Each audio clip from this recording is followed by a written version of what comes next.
Guys, അപ്പം ഞാനിന്ന് കോട്ടയത്തിന് പോകാൻ വേണ്ടി ബീൻബ്രോയുടെ വണ്ടി വിളിച്ചപ്പം താഴെ കിടക്കുന്നൊരു ഫോൺ.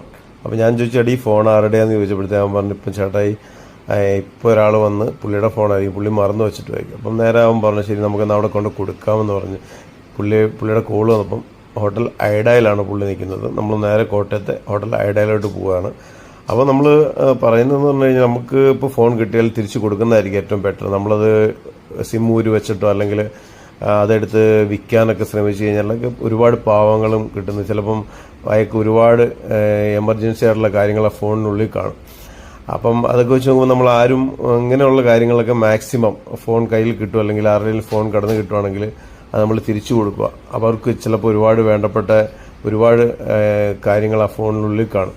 അപ്പോൾ അതൊക്കെ വെച്ച് അപ്പം നമ്മൾ നേരെ ഐഡ ഹോട്ടലിൽ ചെന്ന് ബീൻബ്രോ പുള്ളിയെ വിളിച്ചു. പുള്ളി ഏകദേശം ഇവിടെ ഉണ്ടെന്ന് പറഞ്ഞു. പുള്ളി അതിനാ ഹോട്ടലിനകത്താണ്. അപ്പോൾ ഞങ്ങൾ വണ്ടി കുറച്ച് നേരം പാർക്ക് ചെയ്തിട്ട് ഞങ്ങൾ വെയിറ്റ് ചെയ്ത് കിടന്നപ്പോഴത്തേന് ചേട്ടൻ വന്നു കഴിഞ്ഞപ്പോഴത്തേക്കിന് ചേട്ടന് വേണ്ടി വെയിറ്റ് ചെയ്ത് നിൽക്കുക. അപ്പോൾ ചേട്ടൻ വരുന്നുണ്ടെന്ന് തോന്നുന്നു. ചേട്ടനെ നോക്കി പുള്ളി വെളിയിലോട്ട് ഇറങ്ങിയപ്പോൾ ചേട്ടൻ വന്നു. അതെ, ചേട്ടനോട് ദുഃഖത്തെ ഹാപ്പി. ചേട്ടൻ്റെ ഫോൺ കിട്ടിയ ആ സന്തോഷം ചേട്ടൻ്റെ മുഖത്തു നിന്ന് ശരിക്കും അറിയാം. ചേട്ടനോട് പറയായിരുന്നു പുറകെ കിടന്ന് കിട്ടിയാണ്. ചേട്ടൻ ചോദിക്കുകയാണ്, ഫോൺ നിങ്ങളുടെ വണ്ടിയിൽ എങ്ങനെ വന്നത്, അതെങ്ങനെ